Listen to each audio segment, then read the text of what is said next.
We need to transvaluate reality. We revalue reality, but we don't create it. We don't make it up.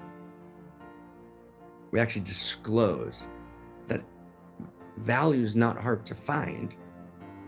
Value is impossible to avoid. And that's why this book matters.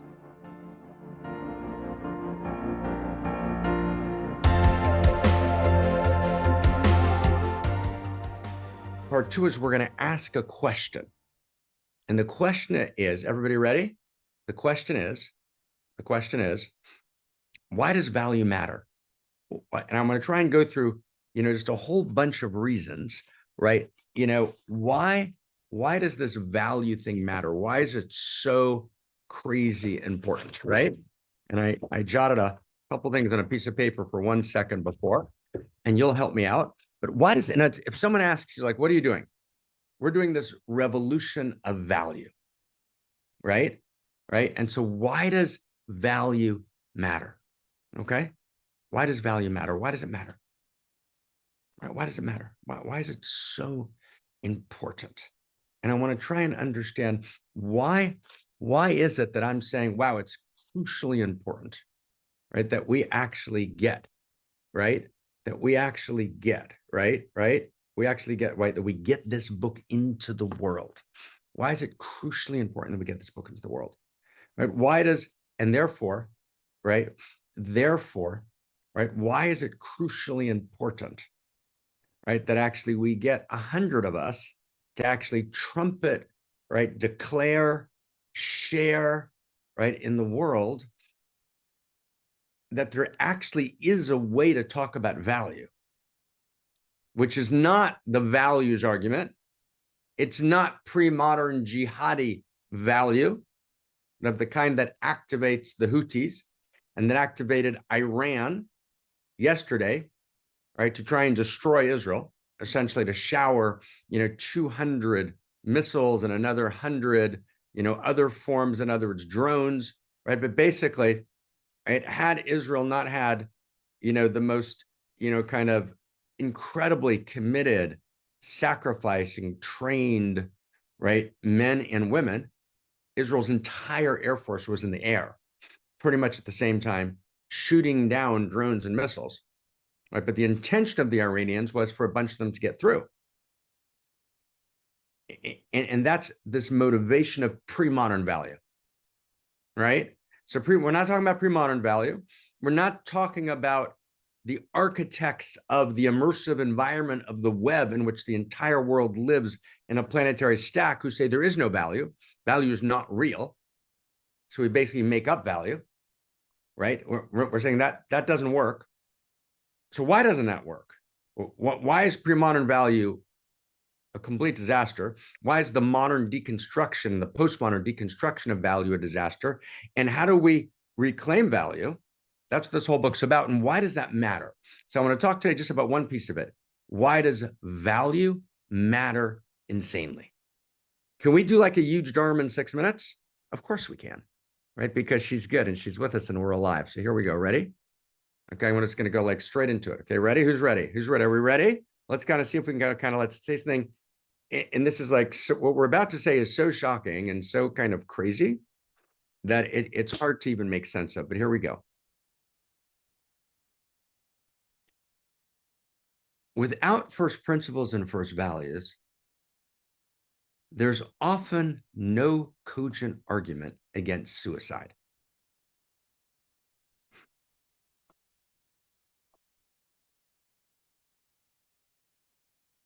Wow. Does everyone get that? Have you ever noticed life is an effort? Life is a very big effort. It's often not easy. It's often unimaginably painful. Within the course of one lifetime, it's often fundamentally unfair.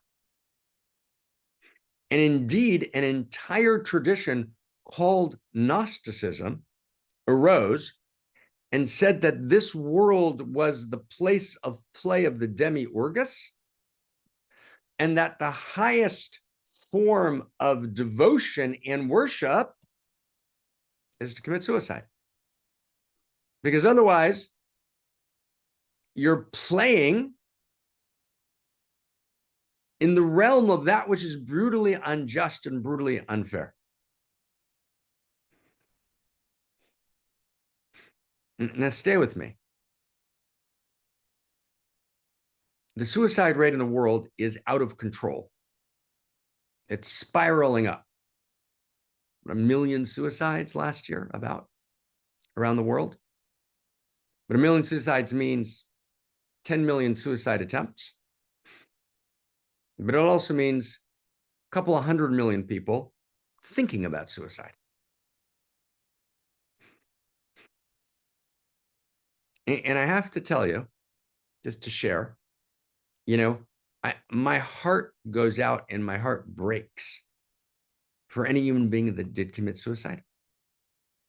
So I come with no judgment, right? For the people that life got just so insanely painful and hard, they just said, I can't do it, and they stepped out. The problem with suicide is it doesn't work, right? Because suicide implies a worldview, a story. You don't rest after suicide.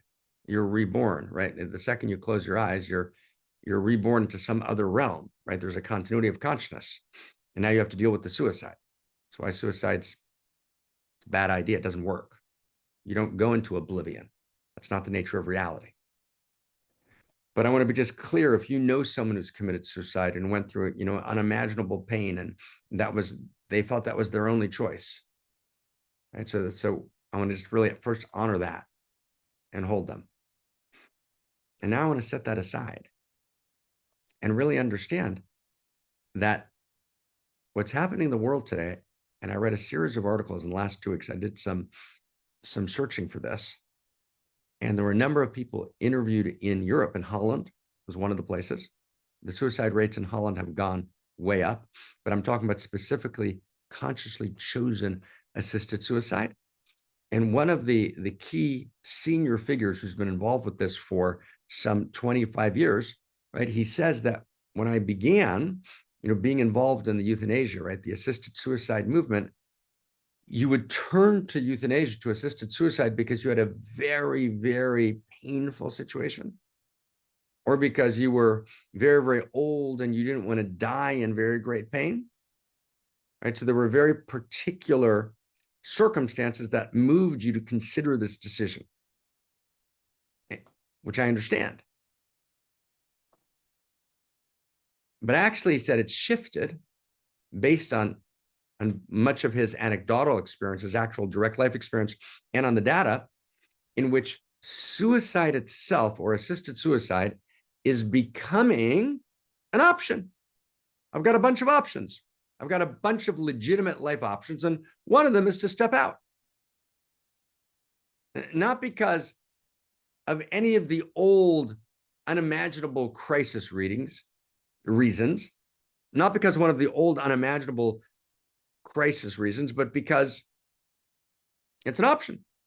And if I have a materialist worldview and there's no continuity of consciousness, and I feel like the world is drab and boring for me, and I don't know how it's going to get better, I'm going to step out.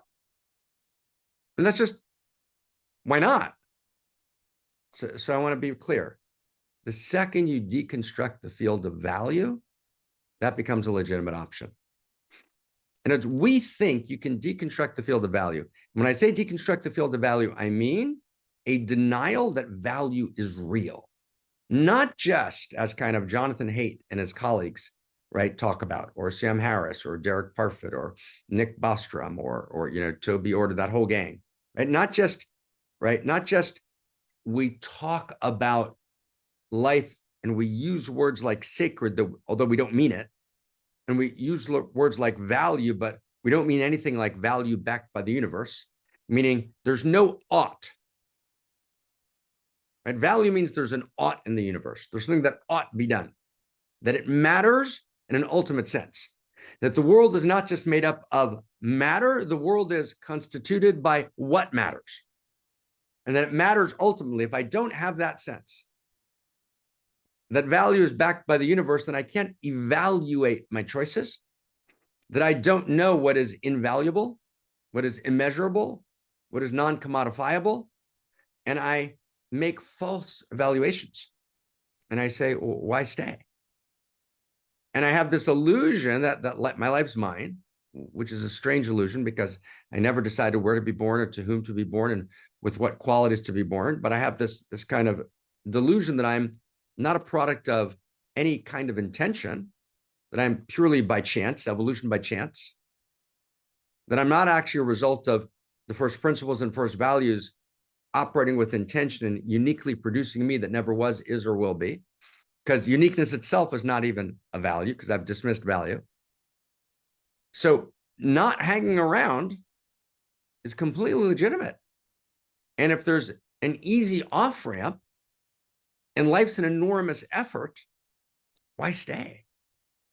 And indeed, that's what's happening. That's just the beginning, right? It's so painful, it's so deep, right? In other words, without value backed by the universe, sex stops to be a value, living itself stops to be a value,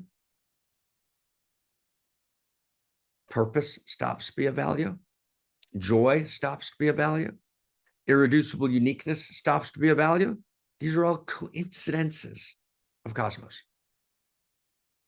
And so we need to reclaim and articulate value in a way that's compelling, that's not pre-modern traditional in the old sense, which has been attacked and correctly savaged. And yet it's not a modern, postmodern deconstruction of value, which leaves the world a tale told by an idiot full of sounds and furies signifying nothing. We need to transvaluate reality. We revalue reality, but we don't create it. We don't make it up. We actually disclose that value is not hard to find. Value is impossible to avoid. And that's why this book matters. It's what Barbara's life was dedicated to.